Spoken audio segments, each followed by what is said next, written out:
Christmas time, think about those who have died crucified in the city of Mankato, Mankato. After the end of the U.S.-Dakota War of 1862, 303 Dakota men were sentenced to death. However, Abraham Lincoln refused to sign off on the execution and decided to carefully review each case. Lincoln was conflicted about whether to agree to the execution list, to appease Minnesota's call for revenge, or to fall on the side of mercy and execute only a few. In the end, he compromised and reduced the list down to 38. They were hung on December 26, 1862, in what will be the largest mass hanging in United States history. Lincoln's decision angered Minnesota's representatives in Congress, resulting in all Dakota being exiled from the state.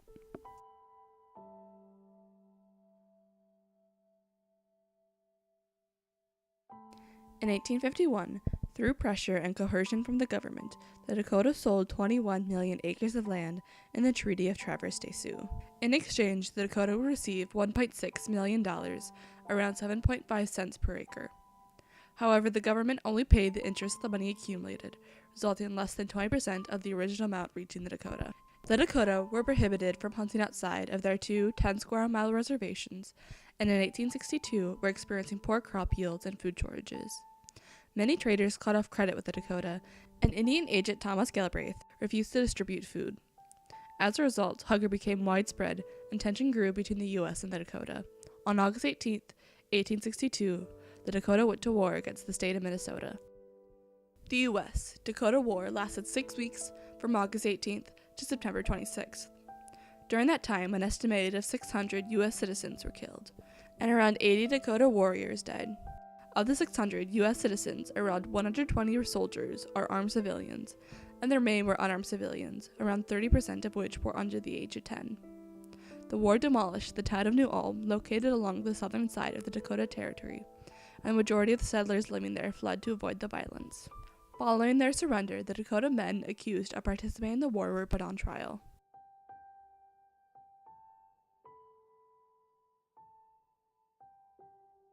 A military commission of 5 people, assembled by Henry Sibley, a colonel that participated in the war, set out to try the 396 Dakota accused of crimes.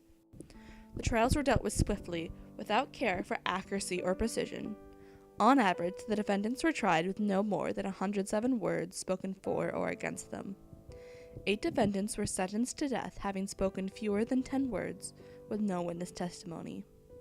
Many of the defendants spoke little to no English, and were sentenced to death before they were aware of what they were confessing to. In addition, the Dakota were given no defense counsel and relied on the commission to prepare witnesses. After a mere 5 weeks, the commission concluded the trials, sentencing 303 Dakota to death. Being Dakota means that you were guilty before any consideration of being innocent.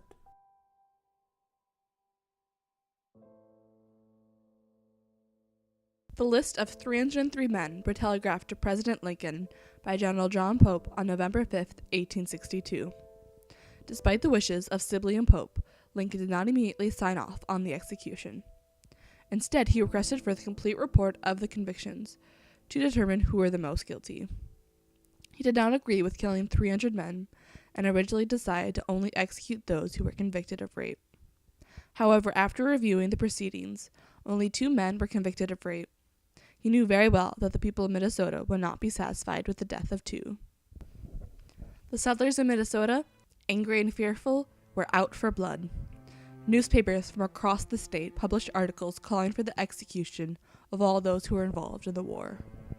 Many state politicians shared these views and voiced their opinions to Lincoln. Governor Alexander Ramsey sent a telegram to the president asking him to sign off on the execution, saying it'd be wrong on principle and policy to refuse this.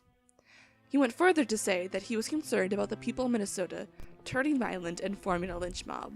Apparently, this view was not unfounded, as a group of Minnesotans came to Mankato on December 4, 1862, attempting to seek vengeance themselves.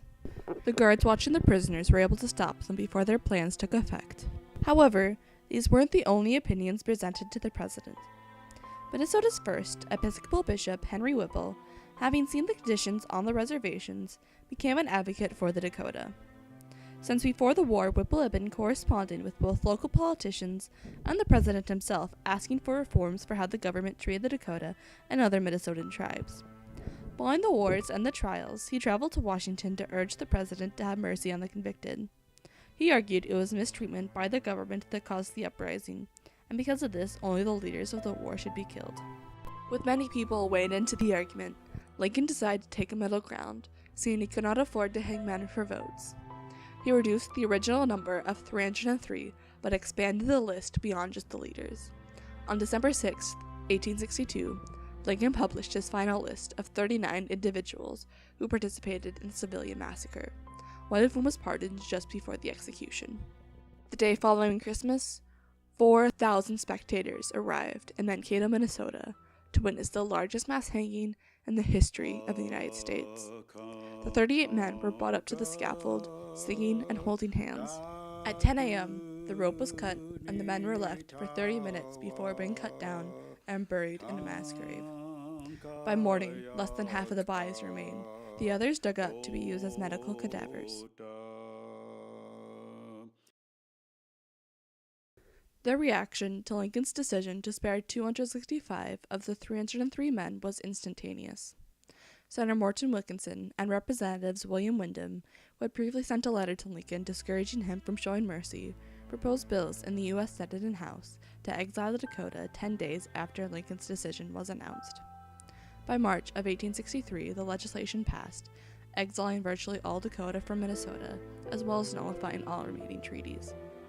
The Dakota, as well as the Ho-Chunk, who hadn't participated in the war, were pushed into reservations into the Dakotas and Nebraska. Volunteer scouts were set up to patrol the area for any remaining Dakota, and a bounty was placed at $75 for the scalp of a Dakota person. The amount was raised to $200 by September of 1863, or roughly $4,600 in today's dollars. In total, more than a quarter of the Dakota who had surrendered had died by the end of 1863.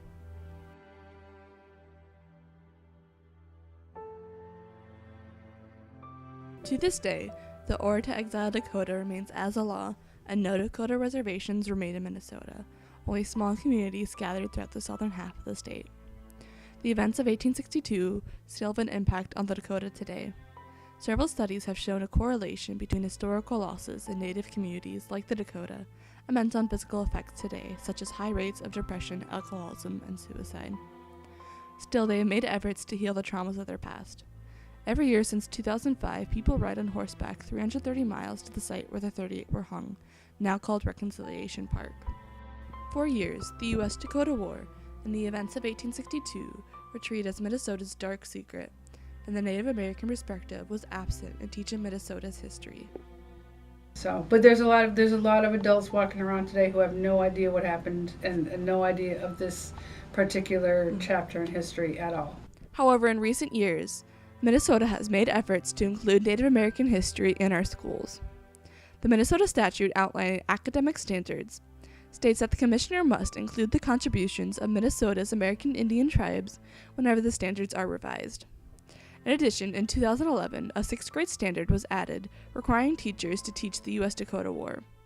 Despite this, there are many schools who leave the Native American perspective out of their curriculum. And it's supposed to be taught, but if a teacher doesn't feel comfortable with it, they don't teach it. So we're trying to change that. The fight for Native American education continues through organizations like the Office of Indian Education at the Minnesota Department of Education and the Tribal Nations Education Committee.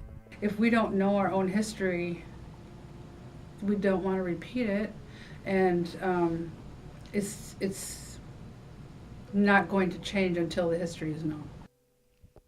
Lincoln's compromise, despite saving the lives of 265 people, did little to spare the Dakota from suffering. The Dakota were still forcibly removed from their homeland and faced death if they remained. This legacy of forced migration follows them to this day. Wabba-sha-shakapi, little crow,